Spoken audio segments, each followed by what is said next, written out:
No. Based on what we know so far, there isn't any evidence to support that conclusion.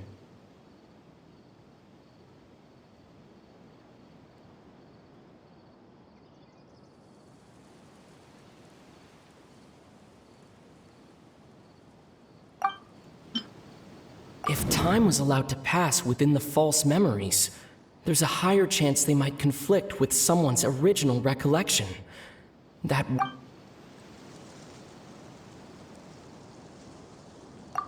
wonder! All this time and the sky hasn't changed a bit!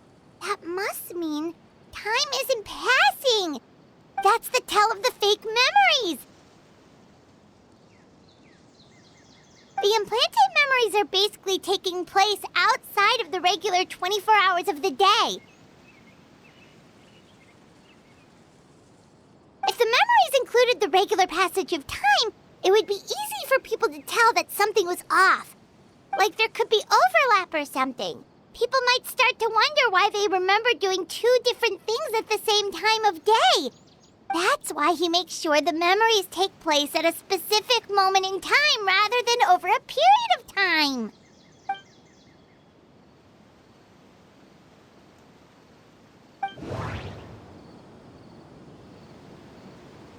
The color of the sky coincides with the moment in time she described. Oh, right! That's exactly what Atosa described! Come to think of it, every time we talked, it always seemed to be around dusk, just like right now.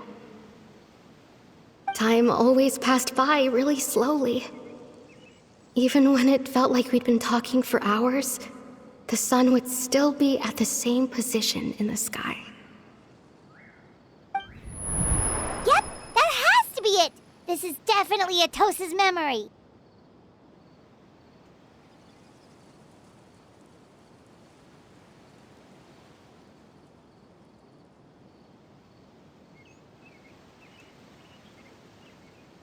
Yeah, that's where they'll be.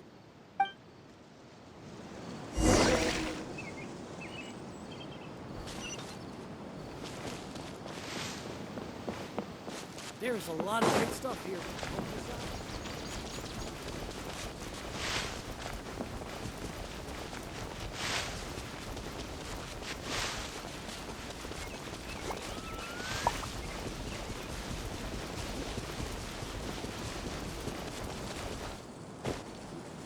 So, you see, Granny Jahiet was a mercenary when she was younger.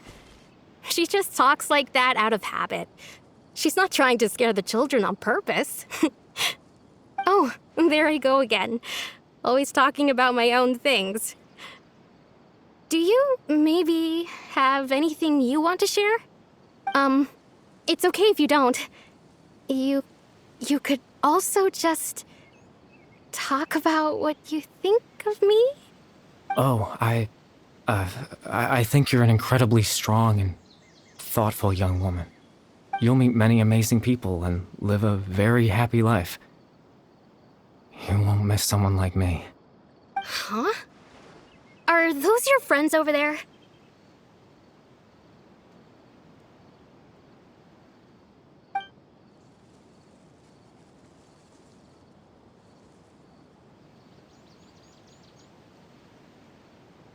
Oh, right! This version of Atosa hasn't met us yet.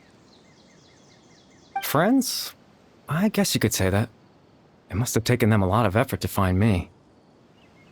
So, I should see what they need.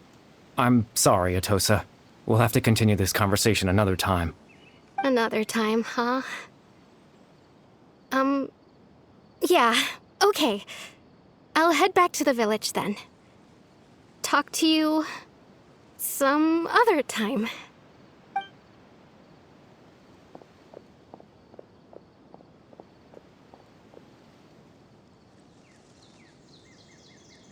It's nice to see you, Traveler. I believe this is the first time we've met.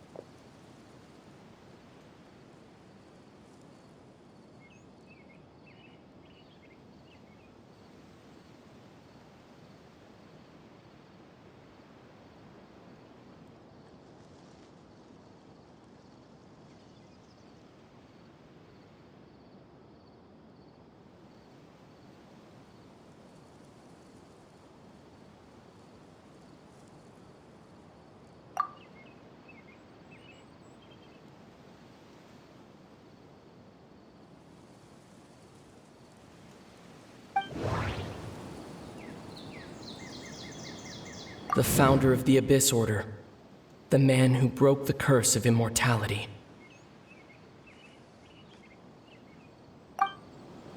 No, that doesn't seem right. I need to think about this some more.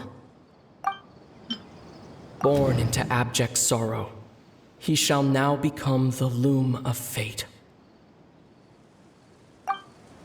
You're Kari Bear Alberic. Oh, you know me? That's quite the surprise. I don't believe I've met you before. Oh, I see. It was the memory, wasn't it? Your sibling's memory. You saw the me from back then. This is Atosa's memory. I came here to say goodbye to her. But I suppose I'll just leave her a message instead. Come, let's find somewhere else to talk.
I suppose you could call it the realm of my consciousness. I'm someone who no longer exists in the real world after all, as you well know. It's nothing. I still have enough strength to play the part of a good host. I've always hoped that I'd get the chance to talk to you like this, and now, the time has finally arrived. Extreme sorrow and pain. Hope and regret coursing through your veins. And a degree of abyssal power that defies comprehension. Father told me that once I possessed all those elements, I would become the loom of fate. But, despite his intentions for me, I never truly became the loom of fate. I was merely used as a means for its construction. In truth, I died the moment I set everything in motion. The person you see before you now is nothing but a remnant of consciousness left over within the loom of fate.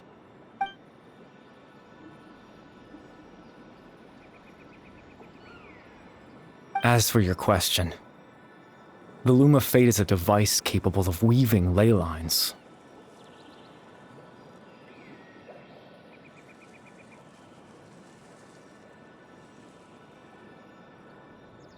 In its primitive form, it can only be used to create and implant memories. But, as more of it is completed, its power becomes stronger and stronger, until finally, it has the power to weave real ley lines of its own.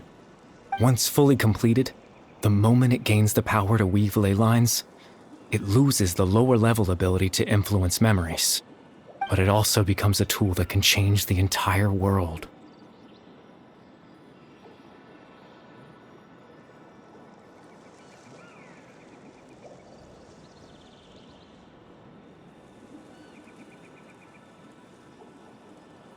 Yes, I have the ability to control the loom in its semi-completed form. I suppose you can think of it as a form of compensation. After all, Its existence cost me my life.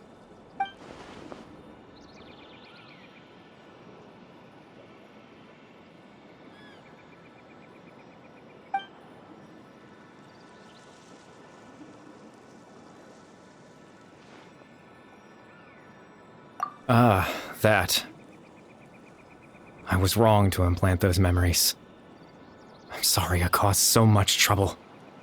Not only for everyone in the village, but for you as well.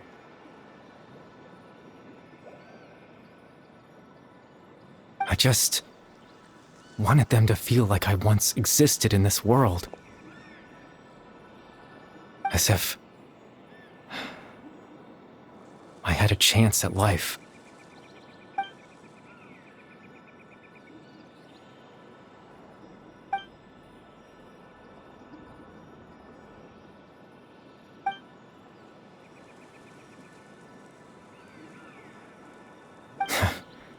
I know what you must be thinking. Why would I do something so meaningless?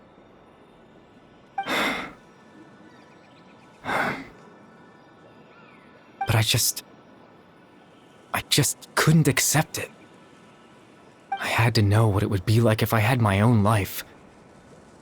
What kind of person I would be. What other people would think of me.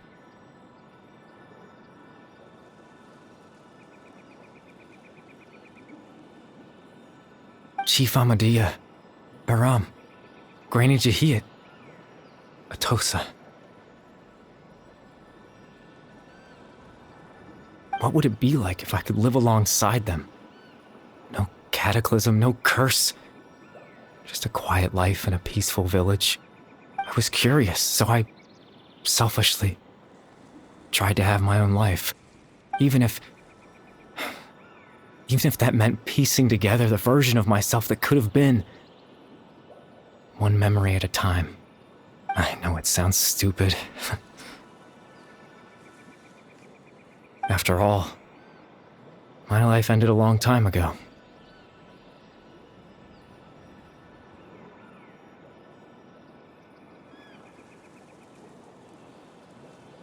Any chance at living was stripped away from me when I was 8 years old. My consciousness left to mature in an illusory world of nothingness. Even the form you see before you was nothing but an invention based on my father's appearance. An imagined version of what I would look like if I had the chance to grow up.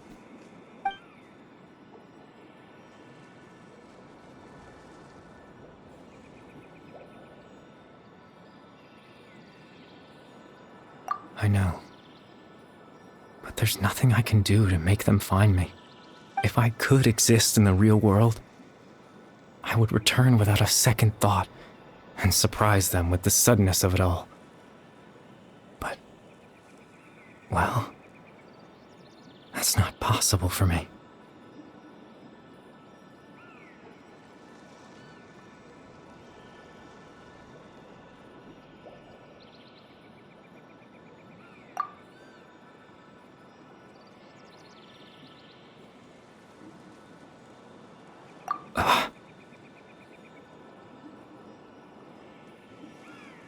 I know.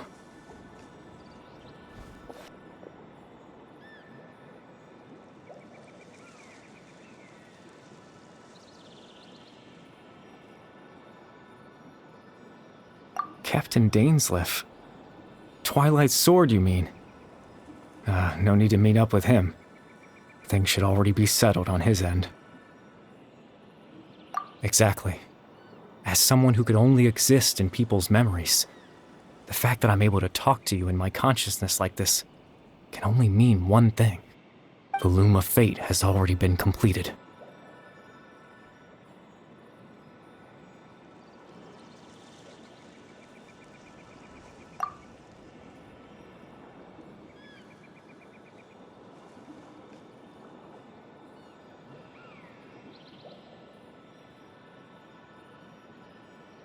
No need to worry about Captain Dainsleif. He's absolutely fine.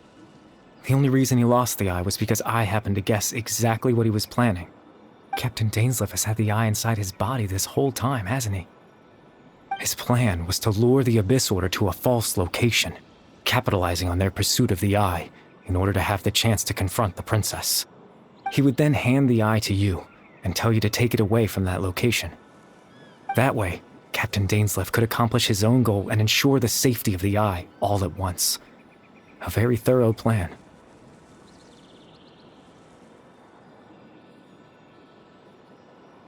That's right, because in his mind, he had given it to you already.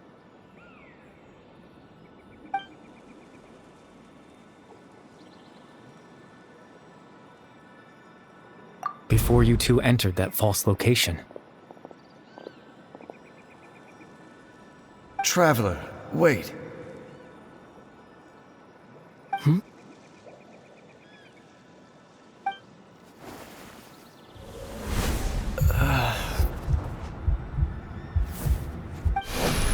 We've no time to lose. Let's head inside.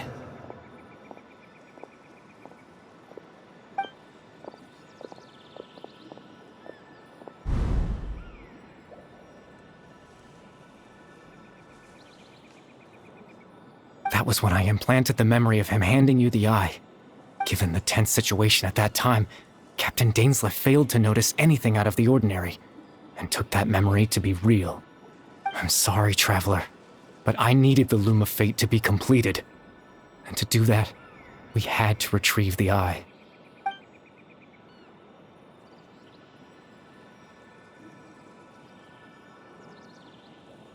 I promise I'm not trying to conceal anything from you, but I truly have no idea what the princess is planning. Tevat's ley line system is deeply entrenched in the planet. Creating new ley lines can neither replace nor extend the ones that already exist. In the face of everything they could be planning, I fear I'm too insignificant to even get a glimpse of the bigger picture. In any case, I had my own use for the Loom of Fate, and my goal, at least, has been achieved. You remember my father, don't you? Clotar Alberic. I believe you saw him in your sibling's memory. After he used the power of the Abyss to restore consciousness to my hilichurl form, I suffered from an indescribable level of mental anguish. To comfort me, my father told me a story, that this was a fairy tale world where I had to take on the form of a little monster. That story managed to dispel my fears, even if just for a moment. My goal was simple: to use the Loom of Fate in its near-completed form, when its ability to create memories was at its strongest, to implant a specific memory into the minds of the hilichurls. In that memory, I would tell them a story, just like my father did for me. It was a story of fairy tales and love. But more than anything, it was the story of us.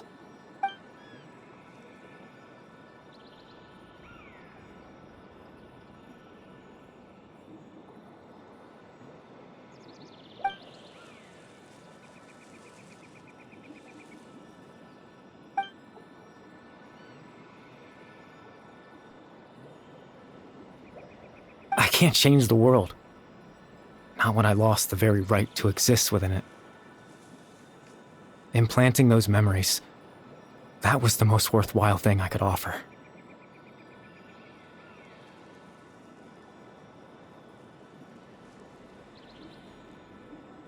All that's left of my existence is a wisp of residual consciousness tied to the Loom of Fate. In truth, that trace of my consciousness should have dissipated long ago. My goal was the one thing that allowed me to hold on all this time. But now, the bedtime story is finished. And it's finally time to rest.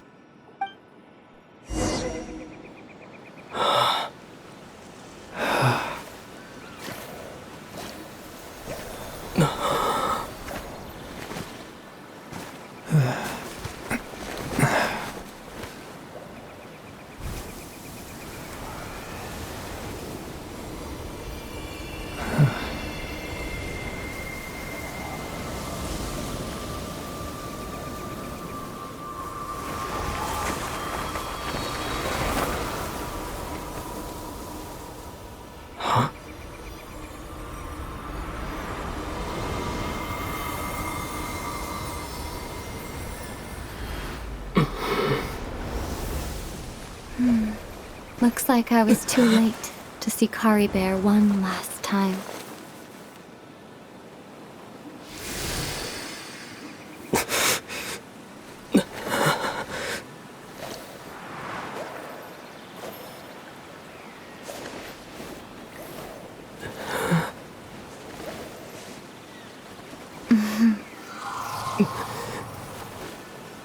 Kari Bear's consciousness is gone, and this space will soon disappear along with it. Neither of us belongs here. That's why we're not tangible. Were that not the case, I'd love to hug you too. Well, how about a conversation?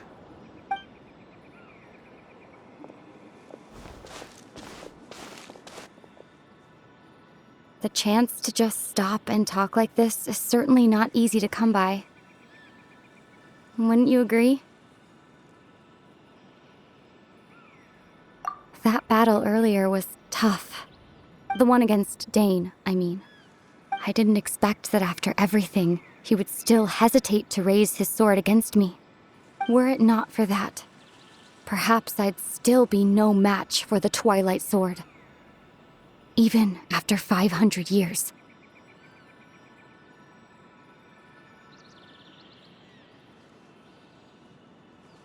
The loom of fate, huh? I still haven't found a way to utilize it to its full potential. But there's still time before the heavenly principles awaken.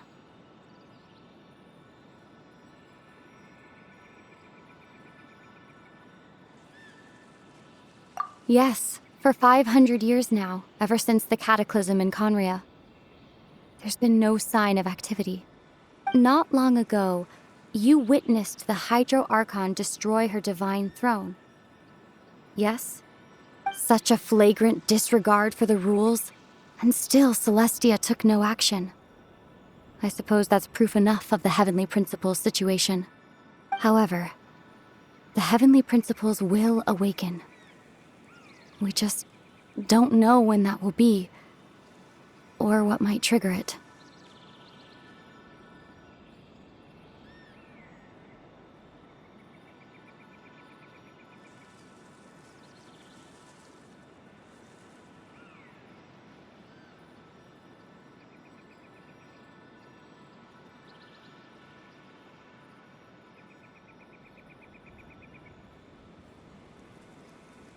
You could say that.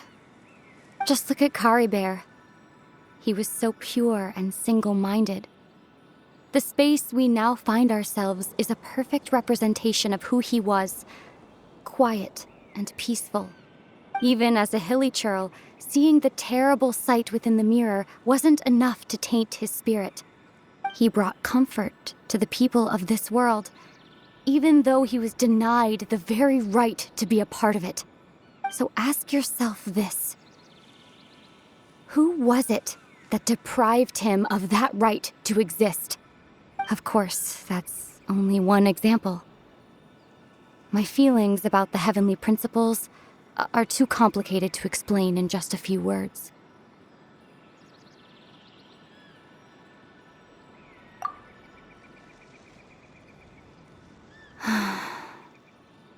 Ether?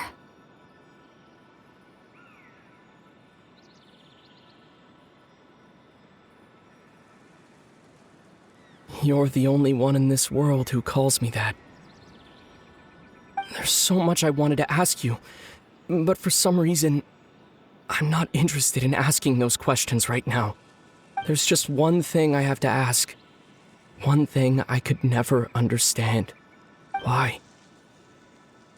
Why can't we continue our journey together?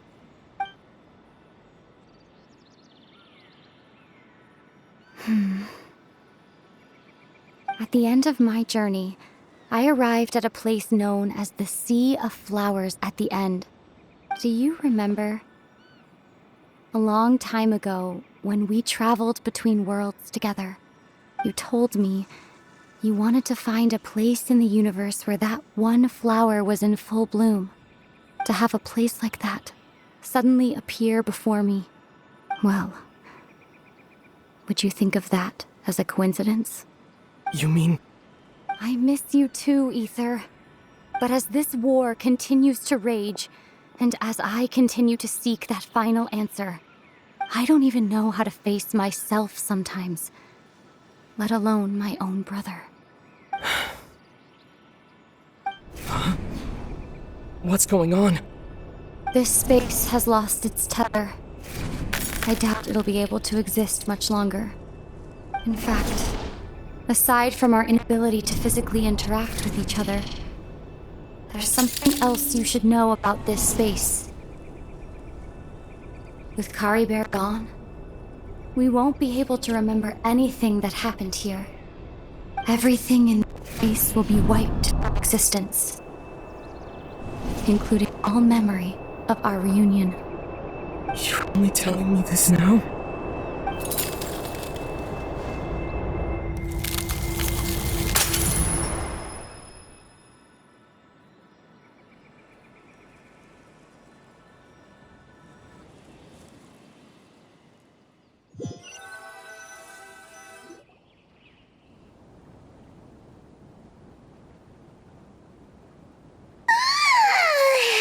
Still so sleepy.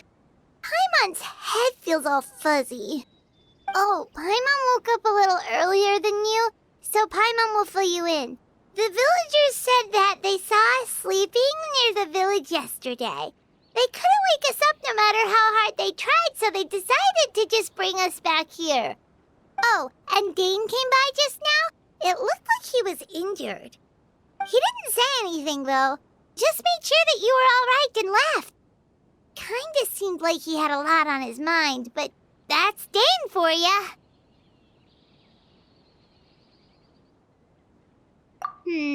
Let's think for a second.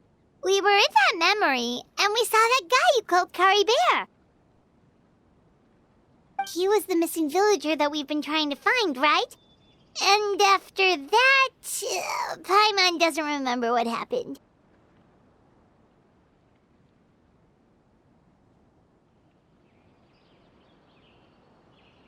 Wait, really? What a score!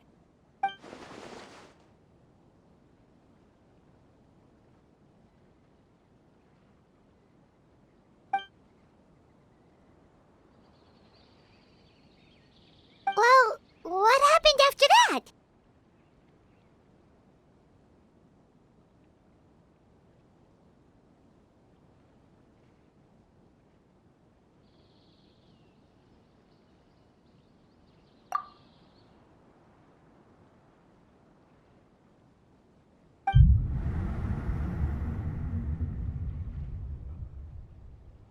Ah, there you are. Sleep well?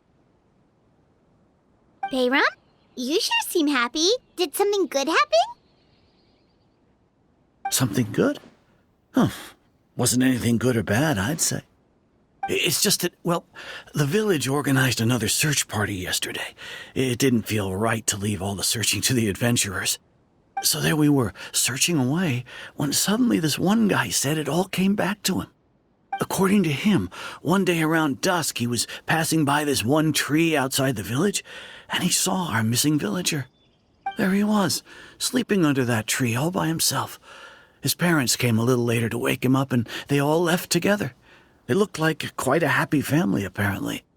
And after that, well, we all started to feel like that really is what happened. Kind of strange that we forgot all about it for so long.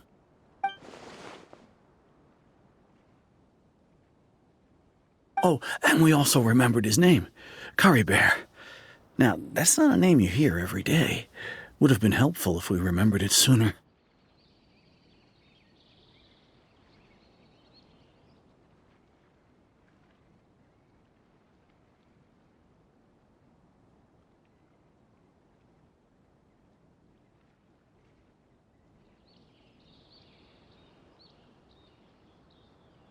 Well, I hope he's happy wherever he is, and we're all relieved now that we know what happened. Seems like everyone thinks Kari Bear left the village. That's probably for the best. At least they have some sort of explanation now.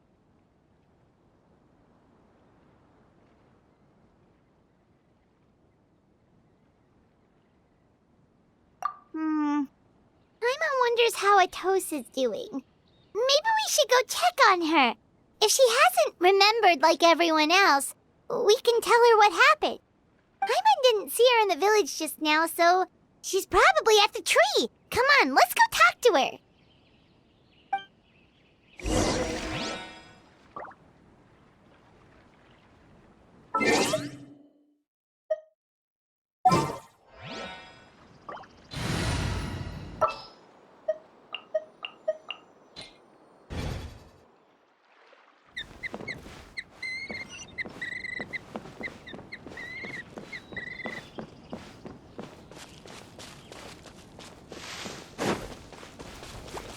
It's all thanks to Lesser Lord Kusanali that there's no rush.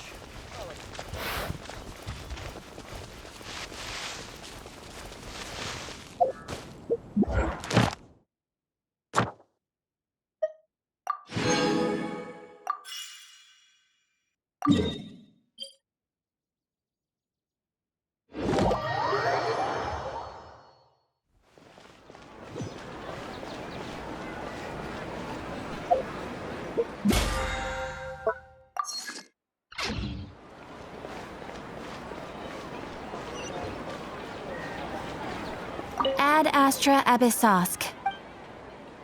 Thank you for completing today's commissions.